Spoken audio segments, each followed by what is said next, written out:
We all know.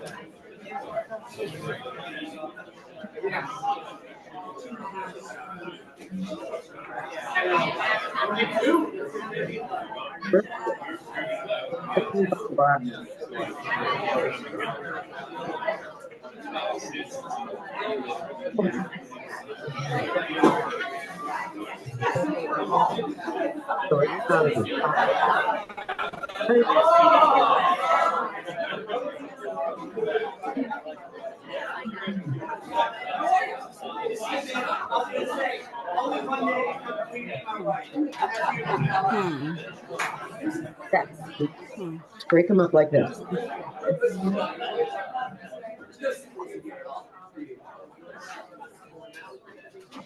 Good. And in there.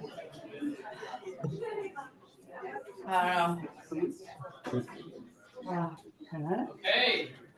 The Lord be with you. Let us pray.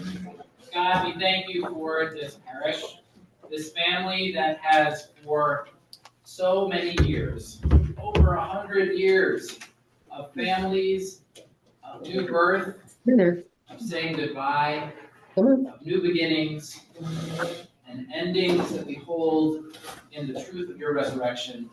For so many years, God, this family has tried to witness and follow your love. We pray this day that we might notice where we are being asked to follow now, so that we might see ourselves more truly as you see us, as children of God longing for the kingdom of heaven. Good. We ask all these things in Jesus' name. Amen. Amen.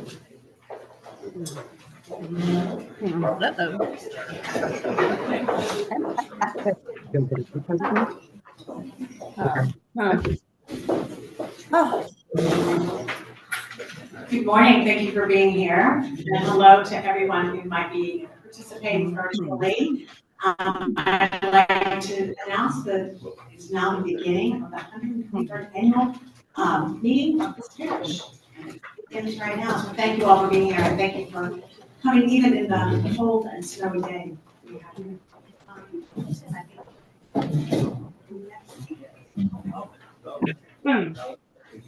Yes. So on page 7, in the program, you have the minutes from last year. That's a great job. Do I have a motion to approve the minutes? So approved. Second. Second. All in favor, say aye. Aye. Approved. Thank you.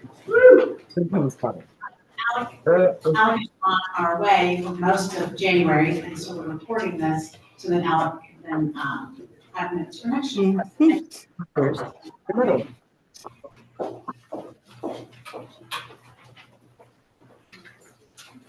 Okay, Sarah.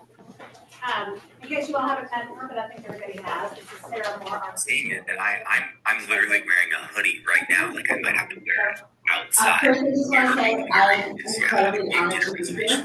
I started mid-June, so it's been about 6 months. And as we chapters to be a part of I almost had to have a hot coffee. the preschool community and the larger parish community as a whole. You can look at my report in the annual report, but I thought it would be nice to highlight a few things for you all. So now that we're midway through our 32nd year as a preschool, which, as you all know, we are a mission of the church. We currently have 65 students enrolled. When I started in June, we had 46. So over the course of the fall, we have increased our enrollment through tours and marketing.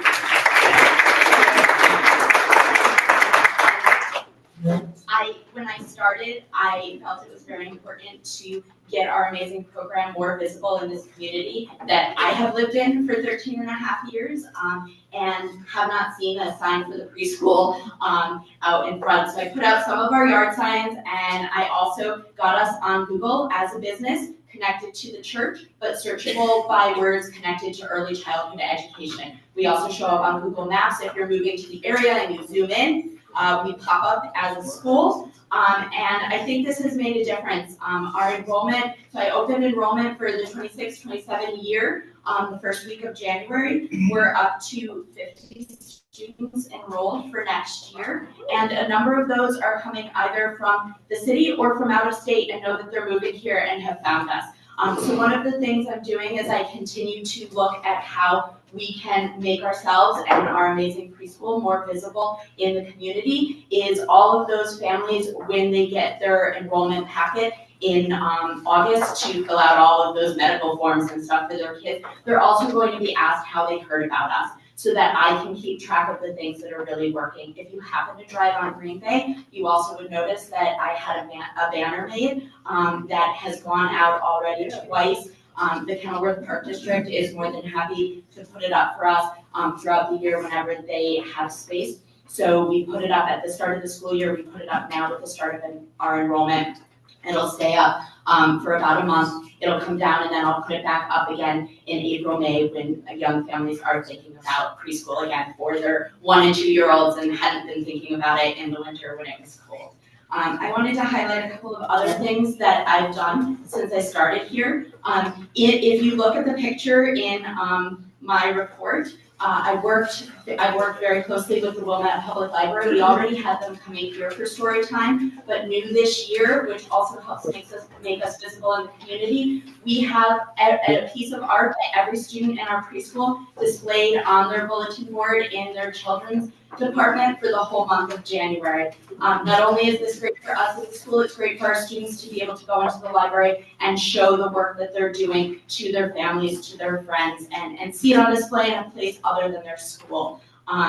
We also have increased the number of field trips we're taking this year to partner with the community and to help our children recognize that they are part of a larger community. So our JKers went to the library and got their first library cards. The librarians had a little ceremony for them, took them on a behind the scenes tour, and then they all got to check out a book with their brand new library card. They're also going to the Kenilworth Police Department. They were supposed to go tomorrow. They will not be walking to the police department in tomorrow's temperatures, so they will be going in a week. Our butterflies, I'm working with them on a field trip. They focus on our 3-year-old program on colors. So they'll be riding the Metra up to J.C. Licks in Glencoe, and they will do paint mix.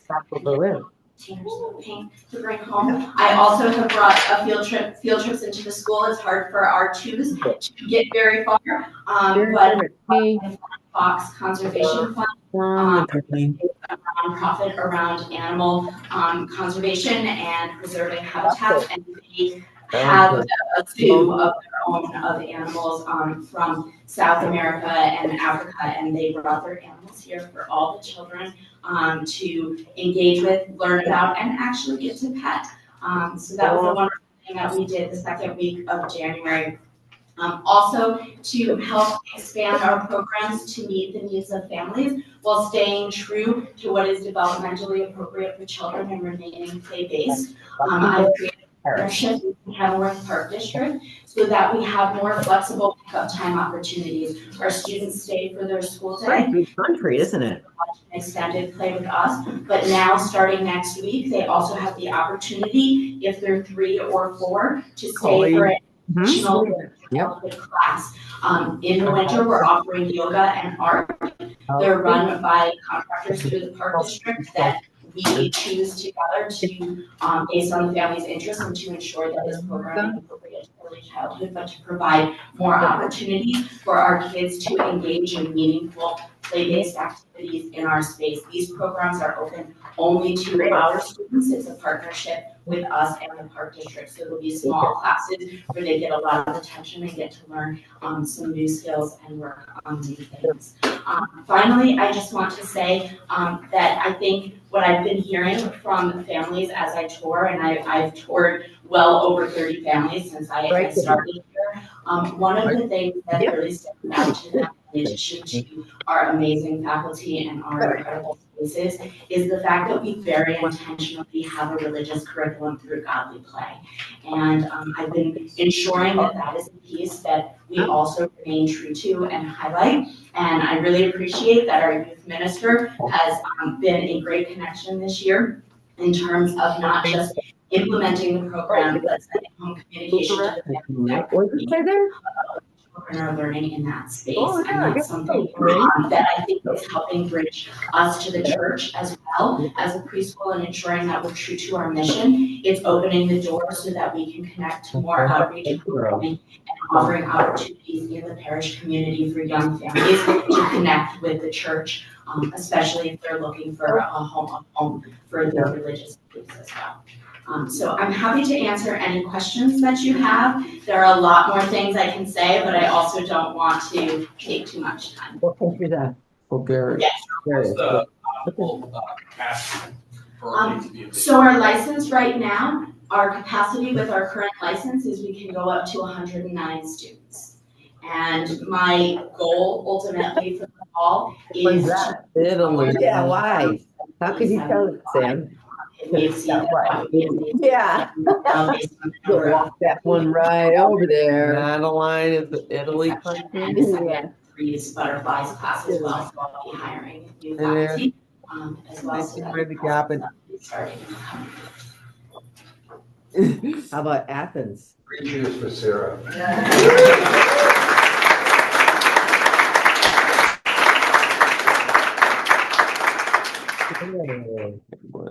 Greece. Get some stuff to find. Sam,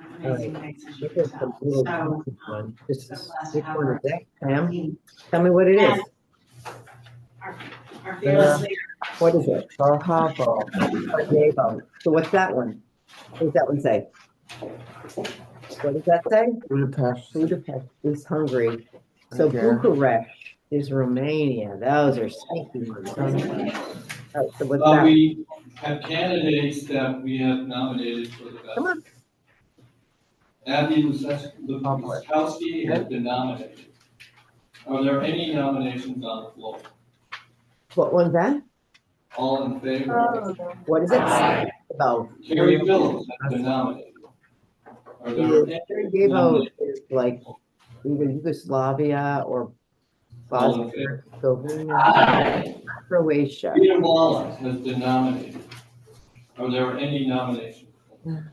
We can put that aside. All in favor? Put that away. Correct. So let's now show our appreciation to Margaret Bodie, There Annie you go. Kozios, and Ann Ryan for their gifts. So Prague.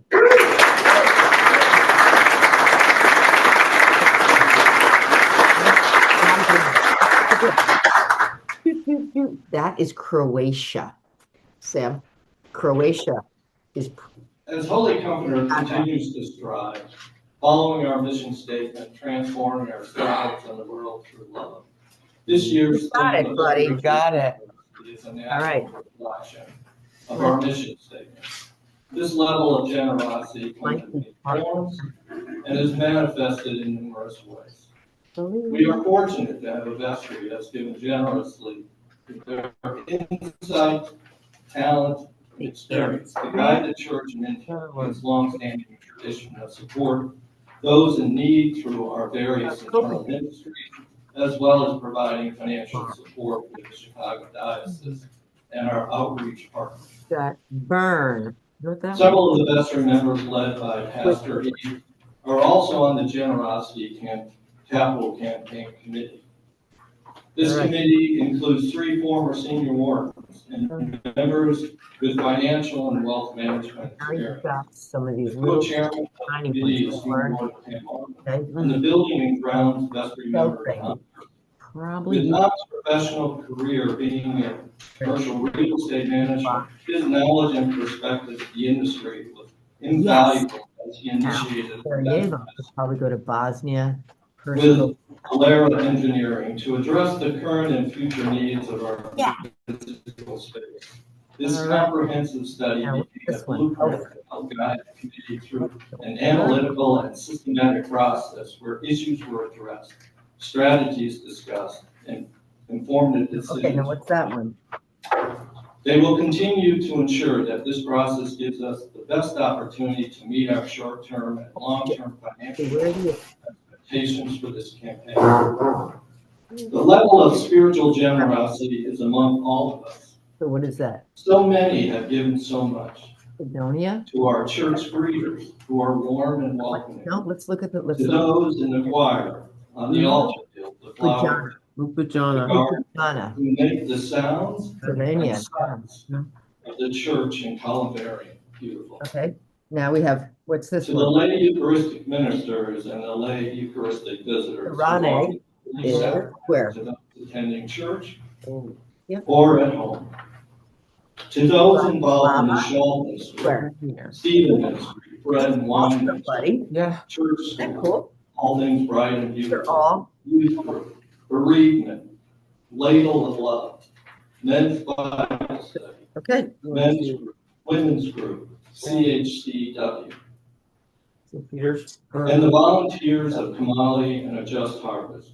But it's In their own way, Right. they touch people's hearts through their love and so support. great here.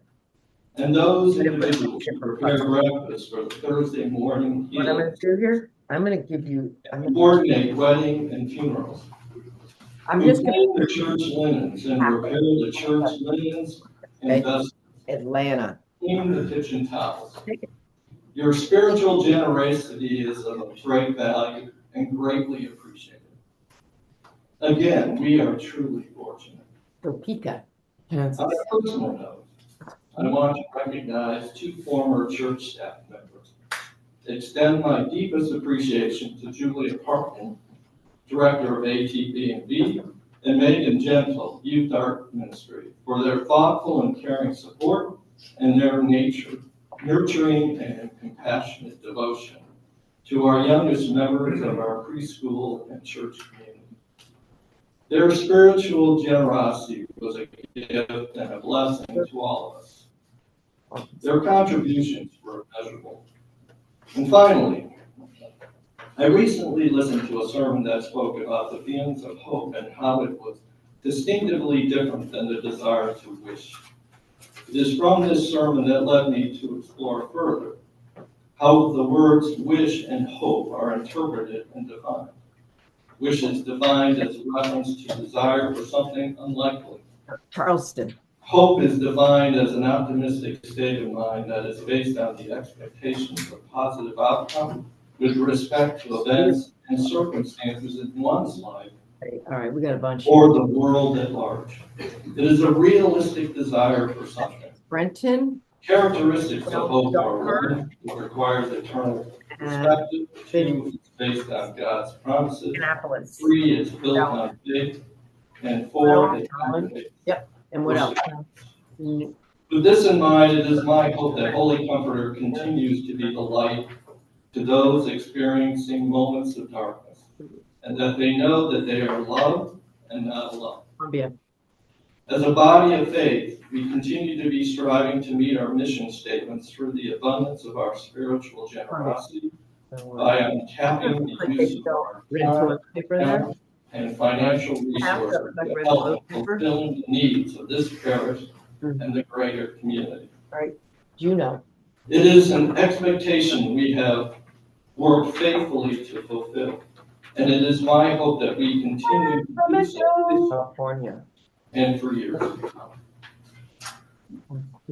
I also want to take a moment for us to silently reflect on those that we have lost from our church family since our last annual meeting.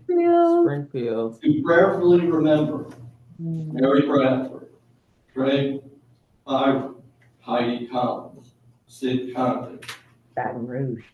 Paul Declan, Harry Charles Hassel, Bill Holland, Nancy Lovely, Barbara Lucession, Suzanne Timble, Rocco Albany, Tucci, New York. Ann Stevens, Bruce Woodbury.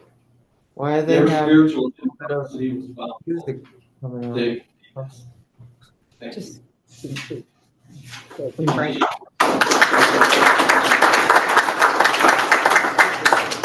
Frankfurt? Where's it? Yep. Yeah. The first, where's it gonna be at? Yeah, no. Thank you. Dick has been so excited to do that. I bet. And thank you very much. What an incredible senior work we have. I can't tell you how grateful I am for all that Dick gives to this place and to me. So thank you very much. Okay. And now I'm going to turn it over to Tom and Pam.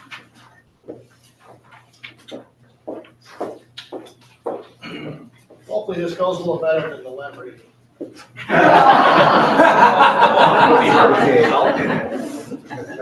a story that I won't get into.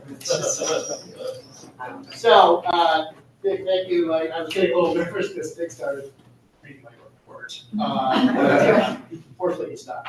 But I thought I'd just give a really brief recap. This is about our generosity campaign. A little bit is going to get mixed up with some of the physical things we're trying to do, because that was really the origin of this campaign. And it really started in 2023, as Dick had mentioned. And what we wanted to do was to create a database of all of the equipment that we have. This is a very large, I refer to it as a campus. We extend the full block.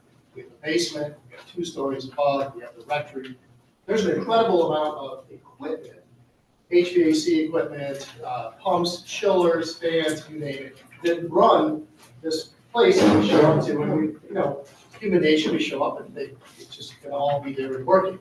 And we really didn't have a good database, and so this was this group that Dick mentioned, Alara Engineering. They came in and they created this wonderful database for us. So we detailed all of our equipment, what location it's in, what does it serve, how's it being serviced, what's its useful life. That's an industry term the manufacturer gives to a piece of equipment, how long they expect it to last for. And then if we had to replace it, what would that cost? So what we learned is that of all of our equipment, as categorized, the majority of it needs to be replaced over probably the next 1 to 3 years. Some of it we can stretch out a little bit longer than that. And the reason for that, this is my theory, is that this building, or this part of the building that we're in here, the kitchen, the second floor classrooms, and most of our equipment was updated, either new or updated about 35-ish years ago when we put this addition up. And so we've been very fortunate to get to this point, mostly just having the expensive repairs and maintenance and service. But unfortunately, it's now sort of coming all at one time.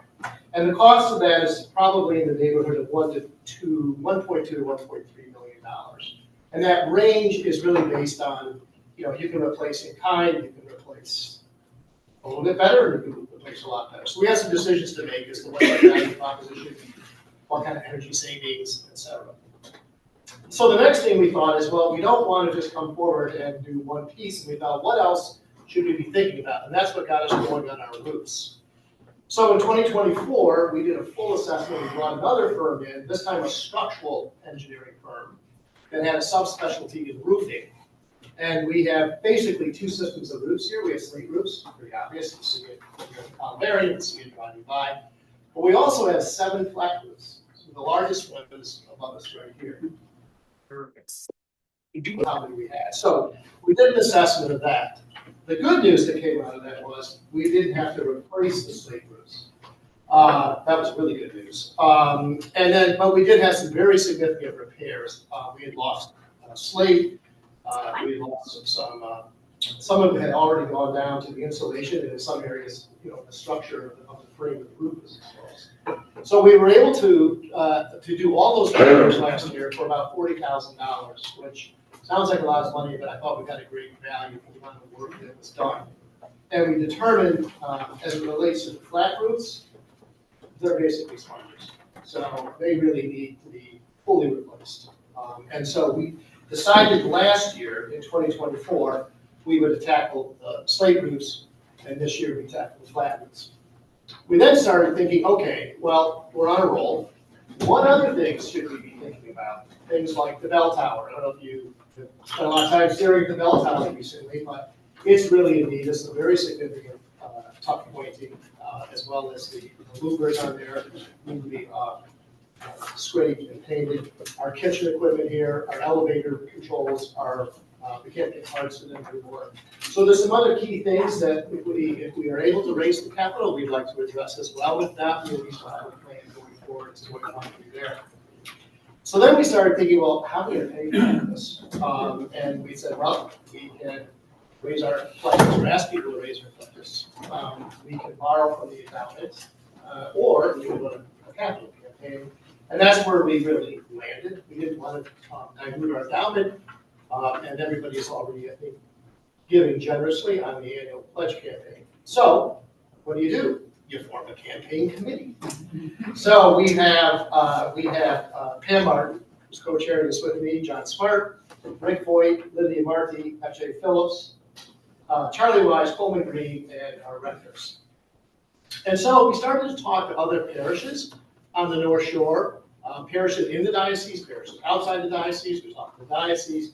And one of the things we heard over and over again was, you should think about more than just bricks and mortars. So we started thinking about what are other areas that we want to focus on. We came up with two: ministry and mission, and I call that an outward expression of gratitude, and then securing our financial future, which is really our endowment.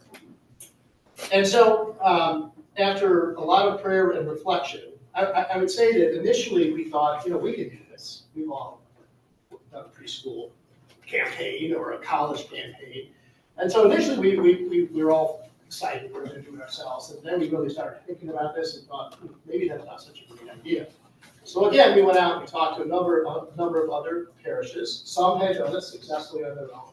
But we really felt that we should, as being good stewards of your resources and your financial contribution, we really should bring on an expert that can help lead us in this area. So we paused, we interviewed 4 firms, and we chose one called CCS. They're located here in Chicago.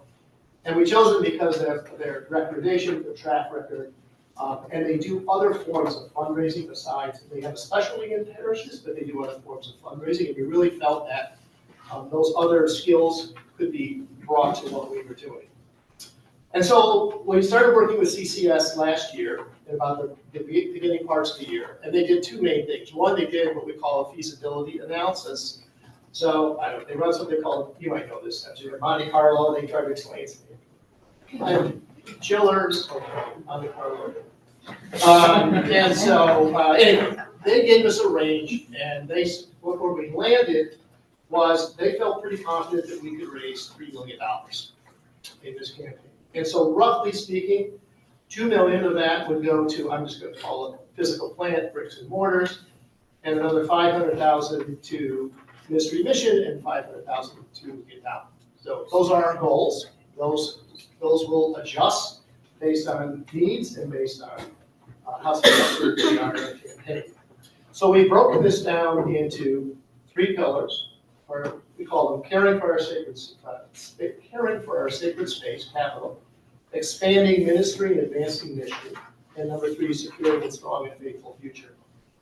So as we're going into 2026, we're excited. We're beginning to develop our materials, and between February and June of this year, Pam and I and others on the committee will be reaching out to you to prayerfully and ask you to prayerfully consider how God may be moving you to support this campaign. So we're really excited to get going.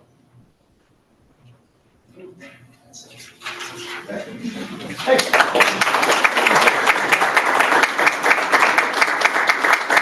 Has any questions? Just one question. So you mentioned the goal was 1.2 to 1.3, and then at the end when you said it's $3 million, it went to 2, from 1.2 to 1.3 to 2. What was that difference of 800,000? Yeah, thank you. So, I should have probably given that detail. Thanks for asking that question. The replacement of the flat roofs is approximately 500,000. And then we're carrying another roughly 200,000 another 300,000 for the bell tower, the kitchen equipment, the elevator, and those are. If we can raise that money, that's great. That's what we will direct. Quick question, in replacing the flat roofs, you mentioned that they're sponges. Are there advantages since that we're not replacing it with something that's obviously going to have the same exact issue? I apologize for being cavalier in that term. When I say sponges, they're so old that they really are starting to lose their ability to shed or to disperse water. They're absorbing water as opposed to not absorbing water. So we really need to move on those, or we're going to start having issues with water infiltration and things like that. So the roofs have to be completely torn off, and then below that there's an insulation, and then below that's a substrate. So we have to go all the way down to that level, really. So I mean, flat roofs. Better product than what's on there now. Because it's been a long time, right? It has. What's NASA come up with for this? Yeah, I don't think necessarily it was the issue was the product, or the quality of the product, it's the age that they've been there. Okay. So I used the term earlier, useful life. I mean, flat roof is generally 20 years, and we're almost double that now. So I don't know about all, there's 7 of them, but we've been blessed to be able to get this long as far as we have. One last thing, what is kind of interesting is that the insulation that we have is 1-inch insulation. The code has changed, and now it's 2 inches of insulation. We have, as a not-for-profit, you can stay with what you have. So we'll have a decision to make relative to we want to go with more insulation. It's really about energy efficiency. It doesn't make it less, shorter or longer. So we have decisions like that in terms of if we can, we'll be better stewards of the environment if we go with more insulation. So, or do you ever want to know about flat roofs? So, okay, we'll keep it going. Keep going.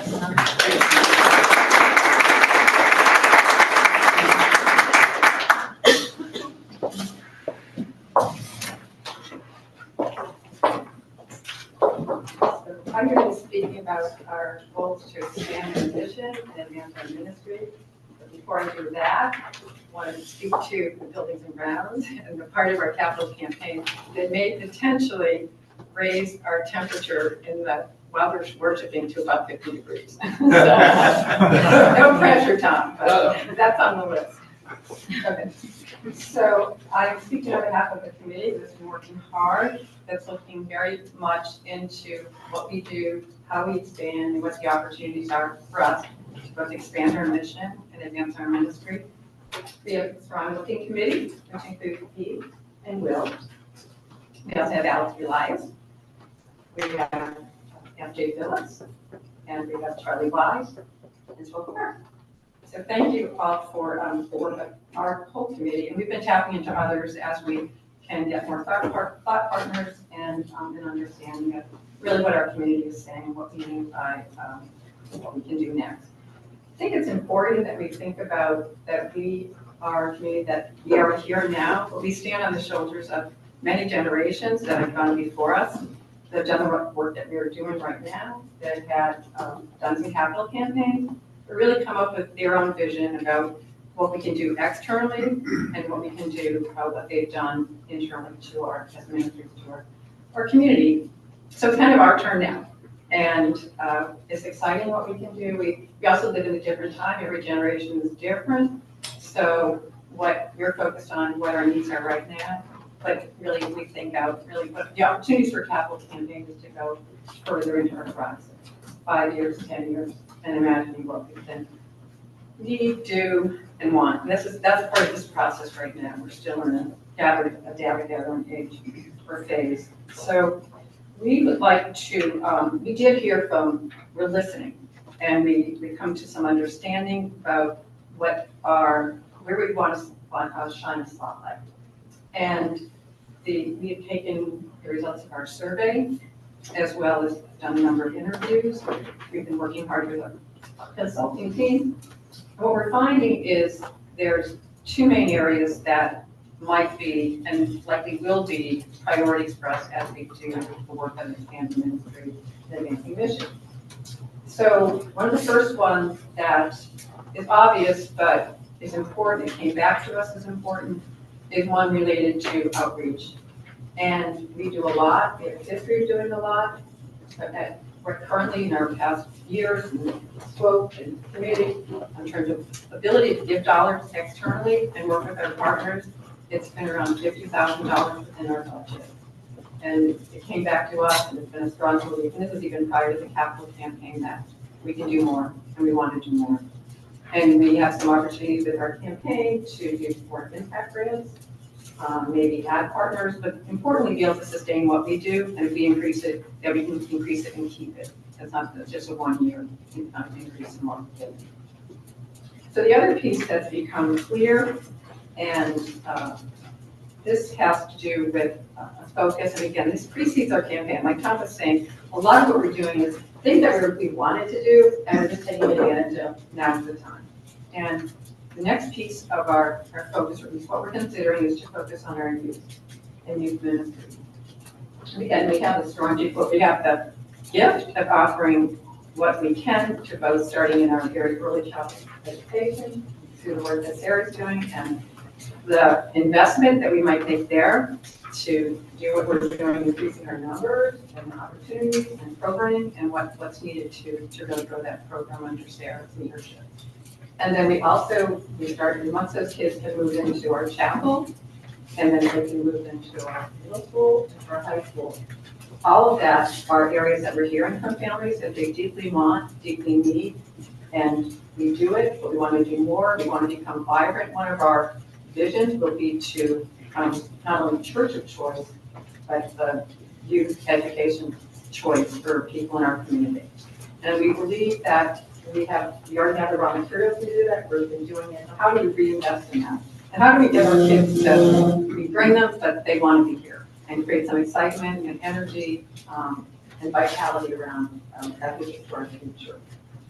So those are the two areas that we're going to focus on. We need to, what we did hear from everybody is that a huge yes to this category, but also the desire to, can you define it for us?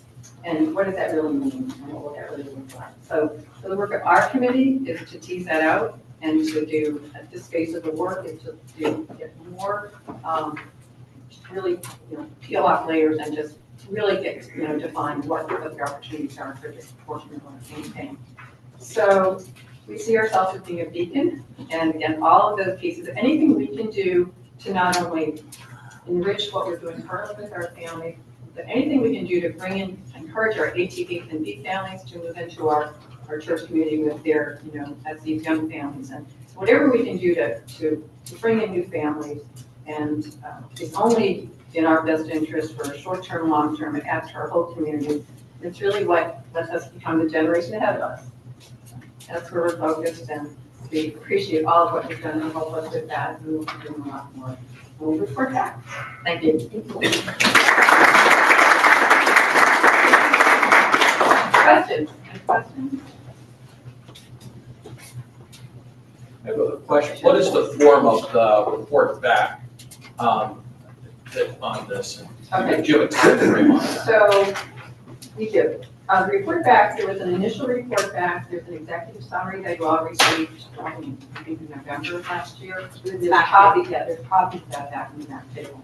So the next report back would be we did a preliminary case study, and the next phase will be to actually our final proposed case, our case proposal.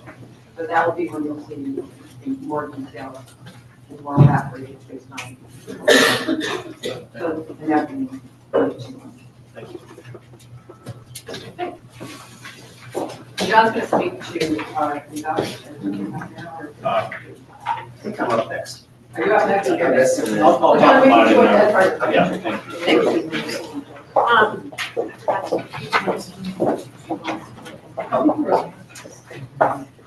Thank you so much. the Generosity Campaign Committee has been doing a lot of work in the past few months, and I'm very grateful for them. So I look forward to sharing what we come up with in the next few months. In the meantime. Okay.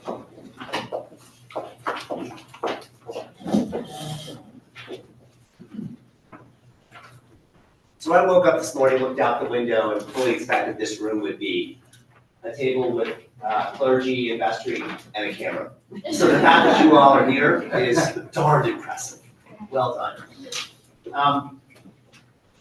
So love makes a church. Generosity sustains the church. And so I'm here to talk about generosity.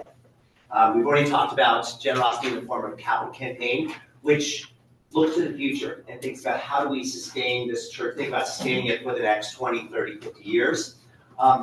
I want to talk about our canvas, which is how do we sustain it today? How do we keep the lights on? How do we keep it warm-ish? How do we pay salaries? How do we buy donuts? All those things that, and many others that make our church. So I'll start with talking about last year's, the 2025 Canvas campaign.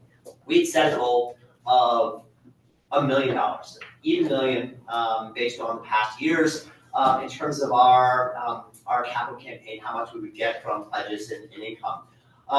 The final amount, and it's not final because we're still working through, we're still collecting outstanding bids. We had 186 pledging households, which is actually up slightly from the year prior. I think it was 184 up to 186.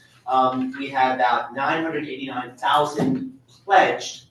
We have actually collected against those pledges within $500 of the $1 million target, which is wonderful. And that includes about $45,000 of overpayments against pledges. So speaking to generosity, people making a pledge and actually fulfilling more than that pledge, which is wonderful. We've also received about $32,000 of gifts without pledge. I think we're still kind of working through the accounting of all that.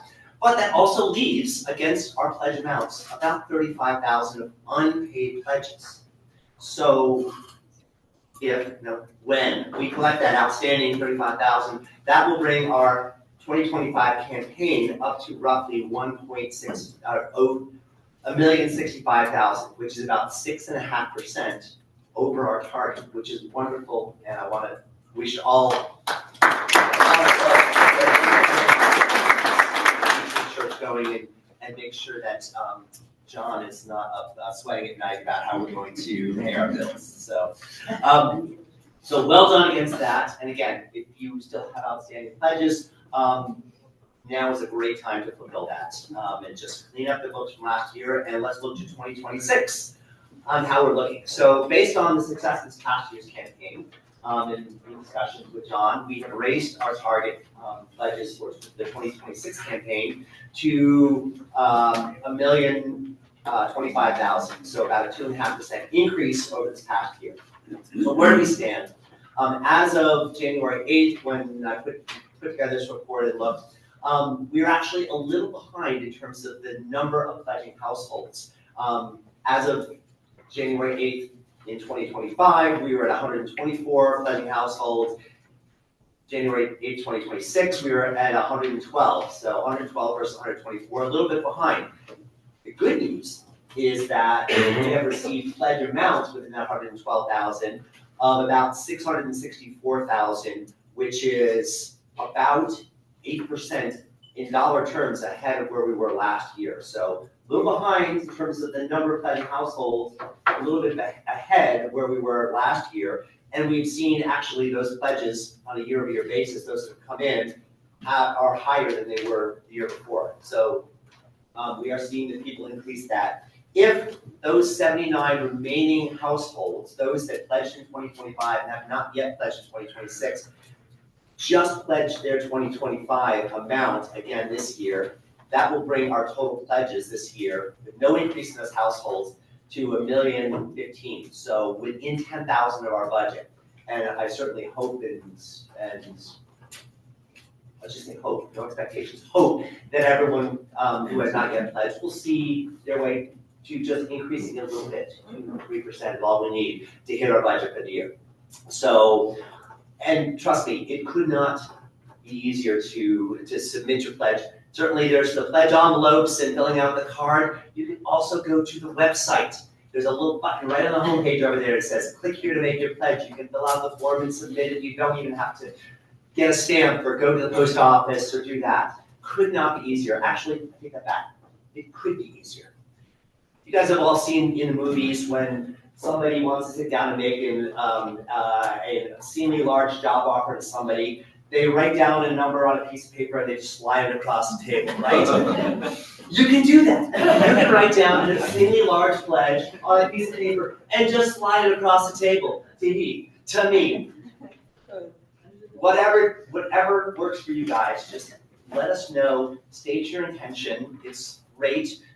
Again, John, I really spent a lot of my time worrying about John's mental health. We want John to be able to set a budget for this year with some certainty about what we're expecting to do this year. So I would hope, encourage, and thank you all for, if you have not yet, submitting your intention to support the church this year. And thank you all for making my job pretty darn easy. Thank you. Yes. How high can you increase your pledge? Limitless. Limitless. Infinity. Andrew, you'll let us know if anybody online has a question, right? Yeah, no one popped in yet. So Okay. No one popped in. All right. Nobody's like typing in their pledge amounts, just putting it in the chat over there? Okay. We'll look for it later. Thank you all.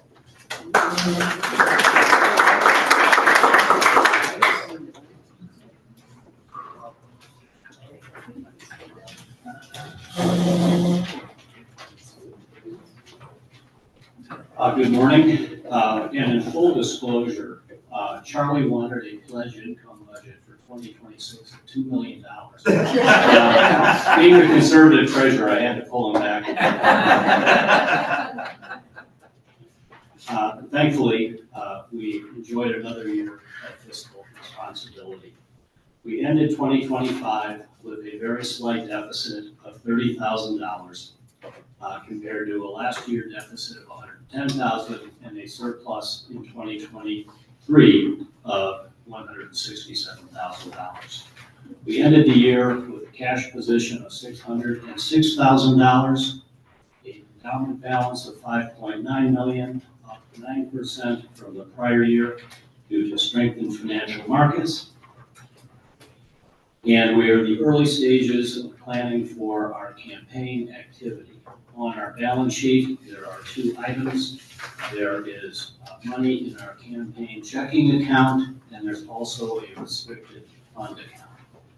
To date, we have raised, and this was before any solicitations, some very quiet contributions of $425,000.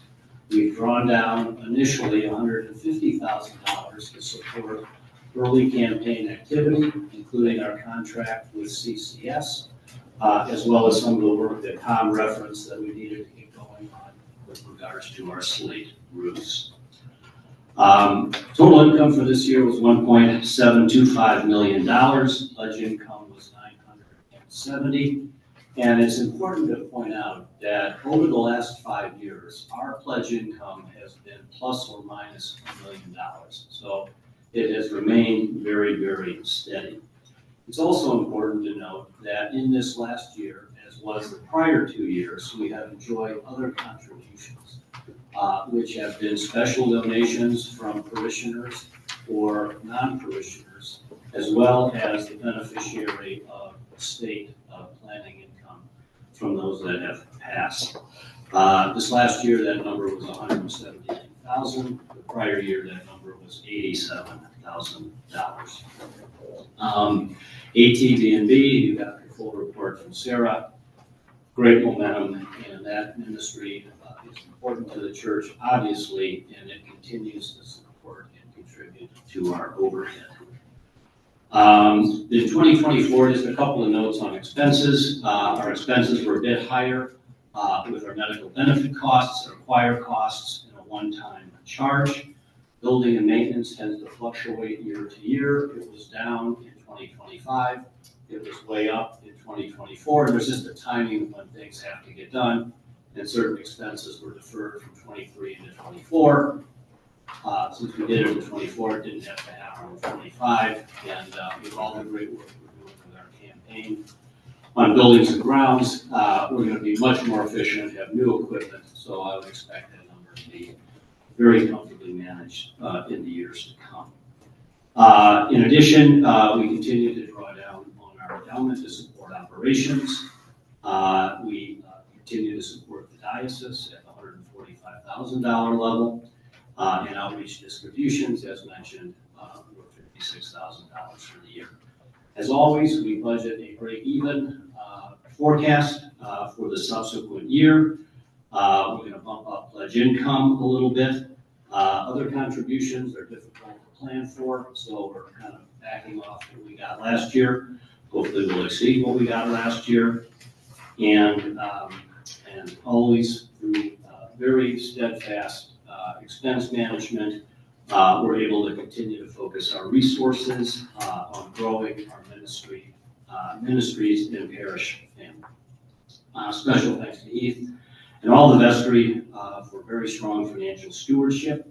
We are fortunate to have key partners, Linda Eckenberg, our accountant at Eckenberg and Eckenberg, Jason Laurie at Altair Investors, and John McGinnis at Wintrust Bank.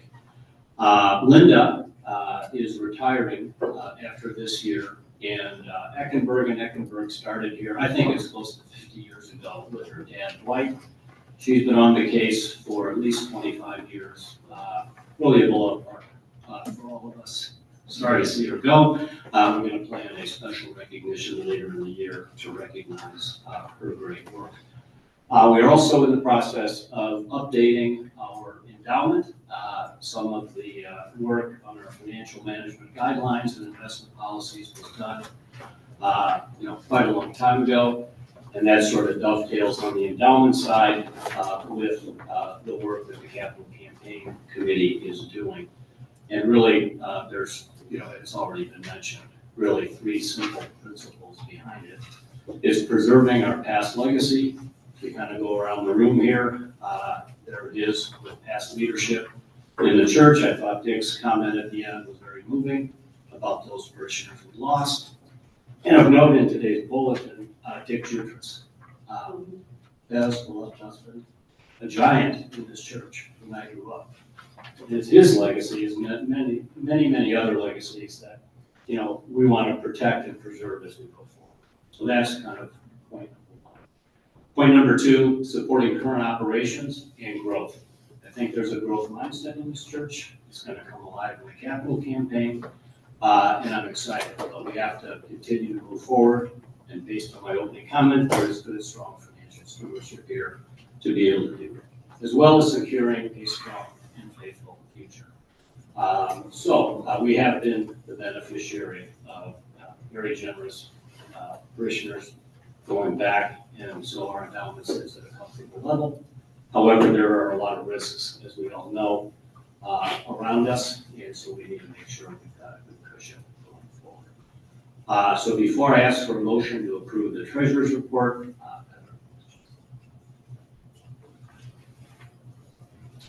good, thank you. Oh, motion to approve the treasurer's report. Is there a motion? So moved. Is there a second? All in favor? Aye. Thank you. Thanks, John.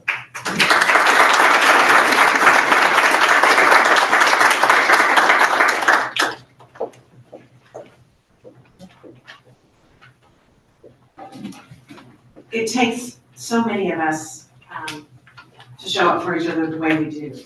When you have time, please do take note of all the different people who are involved in all the different ministries we have here. Like I mentioned in my homily, I noticed that in a very big way yesterday, how we're able to hold each other when someone's died. But so many people here. Thank you to this vestry who works tirelessly, and it's actually fun to be on vestry. Fun people. We don't just work; we actually have fun together too. But I do need to let you know that Tim Eaton, our chancellor, is going to pass the torch to someone. And thank you very much for the 12 years, I think you've been with us. So, as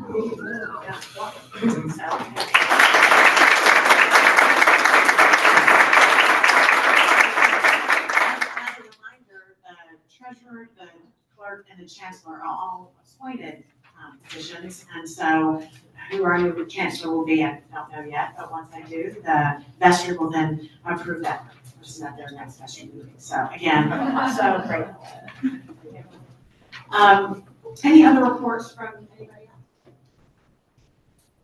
else?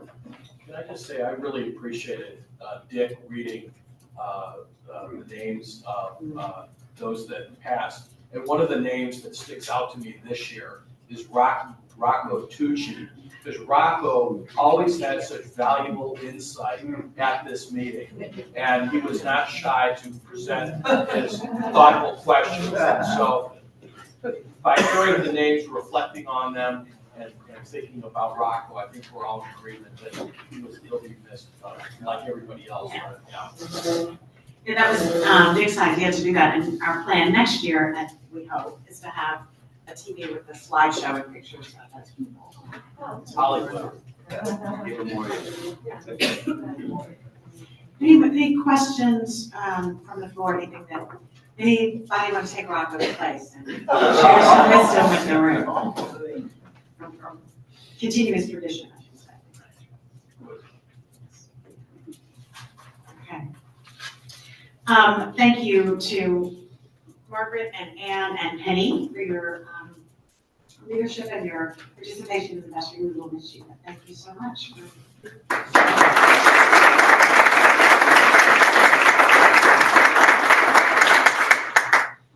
I'm going to walk around. I can talk better that way. When I think about where we are as a parish, I think for me, for all of us, I think this year is a time to deepen sort of the learning of who we are and deepen the commitment of who we are as a group and to forward the action of what God is calling us to do. So transforming ourselves and the world through love, we continue to believe that is the mission that God has given us. And so part of what we'll be doing, and this will come out more and more as we lean into our generosity campaign, is to look at what we need to take care of here. Obviously, the campus, the build bricks and mortar, as Tom said, is an obvious one to look at. But what about our ministries? How can we support them and grow them even more? How can we commit in a deeper way to all things bright and beautiful? What does that look like? It continues to be a place that new people do come into our parish. The most recent baptism of 2 little girls is an ATB&B family. Sarah is very good about trying to get parents to come into to our parish, and we've welcomed 6 to 8 new families who are in different stages of our newcomer process, and several of those have come from the school. So what does it look like to show up even more for the school? And as Pam alluded to in her report, what are we doing for our children?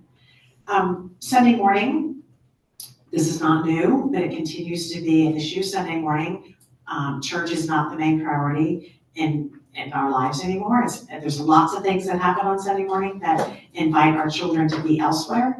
And I've seen parents, I thought it was intense when I was raising children, but I have seen parents this year, one parent show up with half of the family of children for an hour and then switch with the other parent to take the other ones. So that somebody's at one sporting event while somebody's in Sunday school, and then somebody comes to church and the other person takes the other half to a sporting event. I mean, can you believe this? Yes, you can. You know this very well. And so how do we show up for our children? And if this is the reality, what can we do for them? Sunday night seems to be one way. That seems to be a popular time where we can educate our children. But what does that mean then about the parents too? When are they having formation? When are they having worship? What does that look like? For our youngest one, Sunday morning, the little bitties seems to be okay. But in not having Mary Johnson around or Megan Gentle, we're missing that leadership of someone to welcome them and pull them in. So we need to address that. So those are just some examples of how are we deepening a learning and a commitment to who we are. We've decided to be creative this year with the Lenten program, and instead of having one night where we invite everybody to come, Will is going to travel to the already existing small groups and offer a formation opportunity that way, and see if that is a way that we can connect with a deeper commitment to each other. And then when I think about how do we forward the action, how do we do the transforming of the world, Pam mentioned to us wanting to deepen our commitment with our outreach partners. That's a real tangible way. But how can we think missionally? Where is there a field, a place that's needing to hear the gospel? We hear, as I mentioned in my homily, a narrative of Christianity that doesn't sound like the narrative that we share. And so where can we show up and say, well, wait a minute. I'd like to tell you about how I understand what it means to follow Christ. One thing we are wondering about as we think about being committed to the youth of our community, what about that 19 to 23-year-old age range? Is that a group that might be a good mission field for us to think about reaching out to them and connecting with them? But what are other ways that we can bring about the gospel? What are other ways that we can show up? When I was at convention this year, and as a reminder, F.J. Phillips and Alec Dyke and Ian were our lay representatives. Will and I were there. One thing that we heard loud and clear is that we, as the Diocese of Chicago, need to stop thinking about the diocese as the bishop and her staff, or the bishop and his staff. That the diocese is us. All of us are the diocese.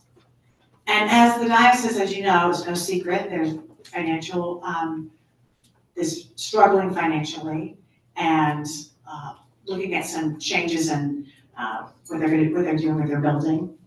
How can we show up and help? How can we show up and not expect things to be done for us?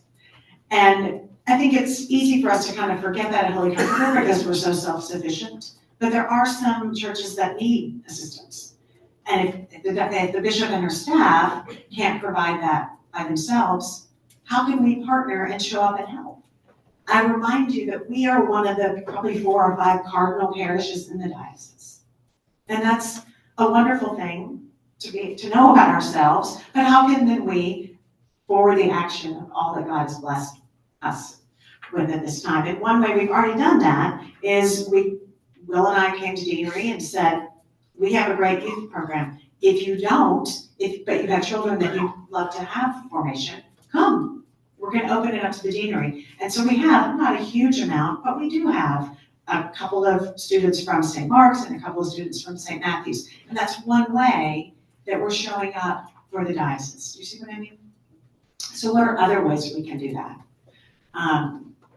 And how can we kind of hold who we are in this diocese in a way that's reaching out to those that might need what we have? So I think this year I feel very hopeful and very excited. I think there's a lot, every time the generosity campaign meets or I meet with Tom or Pam, and I leave those conversations so full of joy.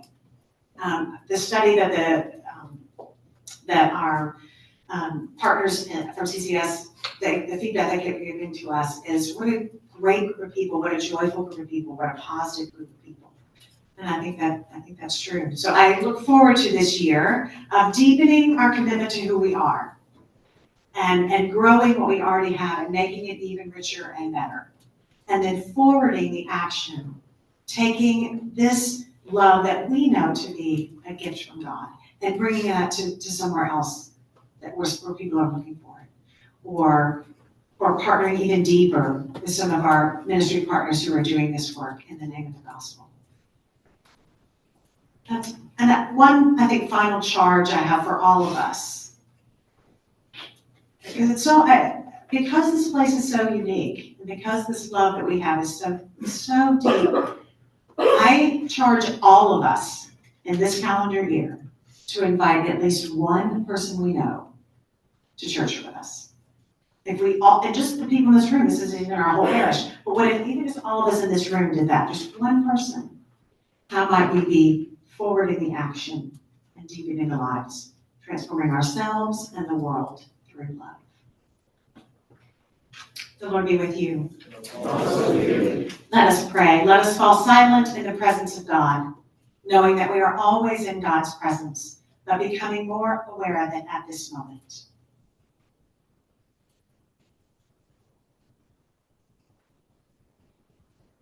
Come, Holy Spirit, come and fill us with your blessing.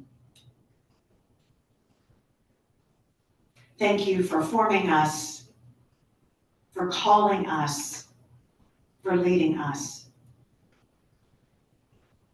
Thank you for your love, for our courage to follow you, to be transformed by your love, to be your hands and hearts and voice and feet and minds of love in the world.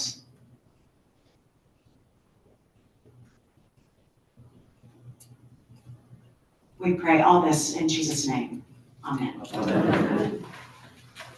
Thank you.